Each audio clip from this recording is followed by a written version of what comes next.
اس تجربے میں ہم مشاہدہ کریں گے کہ اگر ہماری الیکٹرو میگنیٹک فیلڈ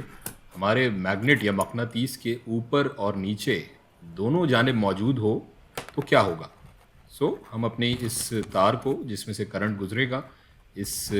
کمپس کی مقناطیسی سوئی کے دونوں طرف ایک لوپ کی صورت میں لپیٹ دیں گے، اور ہم جب اس تار کو بیٹری سے کنیکٹ کرتے ہیں تو ہم دیکھ سکتے ہیں کہ ہماری مقناطیس کی سوئی اس کمپس کی ریفلیکٹ کر رہی ہے. اور اگر ہم اس تار کے دونوں الیکٹروڈز کو چھوٹے چھوٹے وقفوں کے ساتھ کنیکٹ کریں تو ہم دیکھ سکتے ہیں کہ یہ کرنٹ اس مقناطیس کی سوئی کی حرکت کو ایکسلریٹ کر رہا ہے چھوٹے چھوٹے برسٹ میں.